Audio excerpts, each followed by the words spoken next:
Hurricane Florence has made landfall in North Carolina this morning. We're following the storm and giving you updates.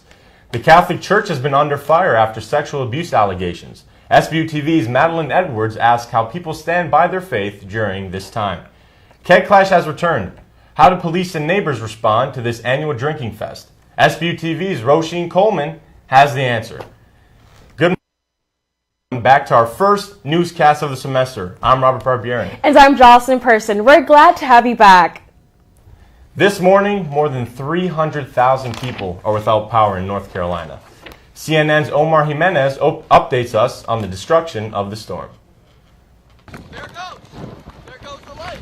Hurricane Florence is just beginning to carve out a path of destruction. This is weeks. If this thing sits on top of us, it'll be a few days before the storm is over, but recovery will be weeks and months. Florence is making its way on shore at a snail's crawl, bringing with it a potential 10 trillion gallons of rainfall. We'll have an initial problem with flooding due to the storm surge, and then the river flooding and the creeks and streams we're worried about. That's an issue we're going to face. In the town of New Bern, North Carolina, flooding began shortly after the first outer bands of the storm hit. In a matter of seconds, my house was flooded up to the waist, and now it's to the chest, and we are stuck in the attic. By early Friday morning, more than 100 people who didn't heed warnings to evacuate have been rescued from their homes, according to the New Bern mayor, and more were awaiting rescue. We've had, I would say, probably over 500 calls. We're going to get in here and just start some rescues as soon as he gets here. In the meantime, we're staging up. And according to officials up and down the Carolina coast, it's going to get worse before it gets better. We were told to evacuate because of the impending surge, and I am so grateful and thankful that we did. You can prep all you want, but you can't prep for something like this. In Wilmington, North Carolina, I'm Omar Jimenez. We will continue to update our viewers on the storm on our social media pages. After the recent explosion of sexual abuse allegations against the Catholic Church, are people questioning their faith? SBU-TV's Madeline Edwards went to find out. The sexual abuse scandal from the local level and beyond has raised question with the Catholic Church. According to the Olean Times-Herald, the Buffalo Diocese has reported that it has paid out approximately $1.2 million in settlements for sexual abuse allegations over the last 20 years. How does this affect St. Bonaventure University? I spoke to some of the members of the community to find out. We have no knowledge of anyone that was here in their role where they were accused of an allegation of sexual abuse. There have been individuals that have served at the university and after leaving here, were accused of sexual abuse in various dioceses. I think it makes me more frustrated and more hurt because this is a church that I love and support. Like, it's something that I really truly believe in. The actual sexual abuse is horrific. It should never have happened, and God willing, it never will happen again, not just in the church, but in any sector of our society, of our culture. We stand behind the victims of sexual abuse, and we ensure that here at St. Bonaventure that there is zero tolerance of any type of sexual abuse. I'm Madeline Edwards with SBU-TV. A listening session for SBU-TV students, staff, and faculty will be held at 4 p.m. Monday, September 17th at the McGinley Carney Center for Franciscan Ministries. Keg Clash is one of the biggest parties of the semester, but the residents at this party house seem to have things under control. It's called Keg Clash, and it's happening this weekend. 400 St. Bonaventure students hit the village of Allegheny for this annual fall drink fest at the famous off-campus party house, the Slaughterhouse. I sat down with Officer Tim Peterson, who says no arrests or tickets have been made in the past few years, but if things get too out of control, Keg Clash might get shut down. If it looks like it's getting rough, where there might be some pushing and shoving, anything that looks like could be potentially an issue. T. Myers, a resident of Slaughter, explains that $20 students pay to participate in Keg Clash covers more than just t-shirts and beer. We actually have bouncers sitting outside in the front, and we also had to get a liquor license too. The people who run this actually have to get a permit from the state of New York, like a beer permit, liquor permit. Without a license, the residents of Slaughter can be written tickets for selling alcohol without a permit. Nearby neighbor and St. Bonaventure professor Giles Boothway says he isn't concerned about keg clash. Well, it never really bothers me because I was a student once, and so I understand the need for entertainment. Also, I don't really hear it because there's an empty lot between myself and the party house. With permit in hand and safety precautions in place, keg clash will run as usual, just like the years before. For SBU-TV News, I'm Roisin Coleman. With weather expected to hit 80 degrees Saturday, remember to drink plenty of water and stay cool if you're attending keg clash. Tuesday marked the 17th anniversary of September 11th. Reporter Sean Mickey talked to those impacted by the horrific day.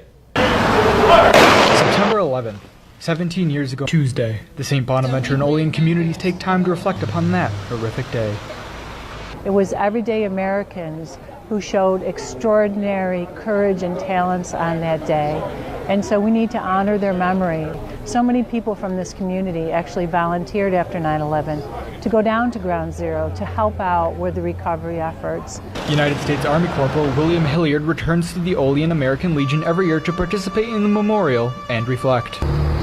Some people, some murderous bastards, just came in and just interrupted the American life. Union Street was full of boots, you know, like the boot drive and stuff. I mean, there was traffic lined up, but nobody cared because they knew what it was for. I mean, this is what America is. We all come together. On campus, Father Francis took time to remember the life of St. Bonaventure alum Father Michael Judge, who died in the collapse of the Twin Towers. And there's a snapshot of him standing in the foyer of, I believe it was Tower 1. And he's just standing there with his hands behind his back. And you can see his lips moving. And I'm sure he was praying the rosary. And these flowers that were placed here on 9/11 will continue to sit there in memory of those we lost on 9/11. For SBU-TV, I'm Sean Mickey. Tuesday marked the 16th year of the annual remembrance on the St. Bonaventure campus. West Nile virus strikes Cattaraugus County. I went to the public health department to find out how it will affect the community and how you and your family can protect yourselves. Watch out! That sound is the sound of West Nile virus that's in Cattaraugus County. I spoke with Dr. Kevin Watkins from the Public Health Department. Good afternoon, Dr. Watkins. To find out what's coming our way. It is a virus that is transmitted through a insect, like a mosquito. We collect a number of these mosquitoes and we will identify the species of the mosquitoes, and then we'll send the mosquitoes to one of the state laboratories to identify whether or not they harbor one of the arboviruses. 80% of the U.S. population won't produce any symptoms. However, 20% will have flu-like symptoms. According to Dr. Watkins, when you're outdoors, you must protect yourself by wearing long-sleeve clothing and using a mosquito repellent. I spoke with cross-country runner Ryan Segnorino, who feels he should be more aware when running outdoors. It's kind of scary that, you know, we're right here and so is a West Nile virus. I feel like it's something that you think of, it's like, oh, it's like some disease that is only in Africa or something like that. But that it's right where we live, it's kind of scary. Jocelyn Person, SBU-TV. Although there hasn't been any deaths reported in the area, nearby in Monroe County, one death has been reported. Medical marijuana is legal in New York State, but recreational is not. New York State residents are able to obtain marijuana with a medical card. Maya Capolino and Nick Ventura went to a panel discussion on Tuesday about the topic. Tuesday evening, the film California High, a film that explores the legalization of marijuana in California, was played for students and community members who came to a panel discussion co-sponsored by SBU's College Democrats and Citizens Action Network of Southwestern New York. The discussion talked about various topics, including the pros and cons of it for people who've been criminalized for the marijuana usage, selling, or growing, and the health and safety concerns. Audience members stated their opinions as well. I spoke with Dr. Chris Stanley, the faculty advisor for SBU's College Democrats, about the benefits of having it legalized. Anyone who uses or possesses in current law is in danger of being arrested and serving time and having their future careers ruined and things like that.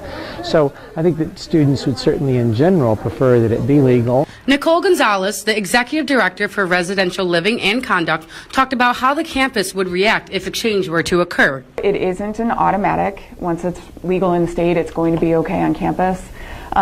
So it would be a larger conversation, and we still have smoking policies, and if it were something where we did allow marijuana on campus, we would still be kind of following our own smoking policies as well. Gonzalez says, legalized or not, we will revisit the policy, and that we would be remiss if we didn't look at the policy in general. Reporting for SBU-TV, I'm Maya Capolino. Public officials are more concerned about children eating edibles with the legalization of marijuana. Edibles contain a higher amount of THC. This year's St. Bonaventure Athletics are bringing back men's lacrosse and building the team a new locker room. SBU-TV's Justin Myers reports on the controversy behind this new facility. Although there has been excitement about the new men's lacrosse team on campus, the construction of the brand new locker room has caused controversy among other student athletes. The new locker room has been under construction for the past few days. I spoke with Stephen Campbell, Associate Athletic Director, about when construction is expected to be completed. Yeah, we're hoping to have it done within the next 2 weeks. We're all scrunched up. Parker Shetler, a junior soccer player, guides us through the current men's soccer locker room, which includes broken showers and a door missing in the bathroom. With like a door on the bathroom, a working water fountain would be great. To have our own space and not share it and have it for the whole season would be awesome. Lacrosse coach Randy Mearns is enthusiastic about getting on the field, but is also aware of other teams' needs. I wasn't naive to the fact that, you know, we are getting a new locker room, and that's super exciting for us because you need to have a home, but I know other programs need to have locker rooms too. While some student athletes are frustrated about the new room, the lacrosse players are very grateful for the private funding they received. Ethan Pryor, a sophomore player, shared the team's gratitude. We couldn't be more thankful for the private donors and alumni who donated money. Honestly, the locker room is going to be beautiful, and we couldn't be more grateful. For SBU-TV, I'm Justin Myers. Stephen Campbell told us there are more plans to renovate other team rooms, but it won't happen overnight. SBU-TV will continue to follow any updates on future construction. When people hear Ralph C. Wilson Jr., they automatically think of the man who used to run the Buffalo Bills at a time. Nicholas Gallo reports on how a foundation that he started is impacting lives in the local Western New York communication today. Salamanca Park Rebuild. The Ralph Wilson Jr. Foundation donated $8,500 this past summer to build a brand new playground for the Salamanca community. I spoke with the Associate Director of Kaboom, Melanie Barnes, about what this playground can do for this community. Working with the Ralph C. Wilson Jr. Foundation as part of the Built to Play initiative, where we're able to provide great places to play all across Southeast Michigan and Western New York. I also spoke with Janet Cook. She said that local volunteers have been working hard to make this playground happen. She believes that this project will impact the community in a positive way. This will be huge. This will be huge. Our kids in this area, they didn't have anything to go to play. So this will get them out of the house, hopefully, play on all the equipment here, give them the exercise, get them off the computers. It's going to be a wonderful opportunity. Braden Wilson is excited and cannot wait until the ribbon cutting ceremony is over so he can play on his new playground. All kids that are coming, have fun. 8:30 on Saturday morning, student athletes from St. Bonaventure University will be coming here to help finishing touches of this brand new playground. 2:30 that Saturday, there will be a ribbon cutting ceremony. As soon as that ribbon is cut, all the kids from all around Salamanca will be coming here to play on this brand new playground. This is Nicholas Gow from SBU-TV, about to go build some more. The ribbon cutting will be held this Saturday. Thanks for joining this morning and have a great and safe weekend. For SBU-TV, I'm Robert Barbieri. And I'm Jocelyn Person. We will see you next Friday right here at 10 a.m.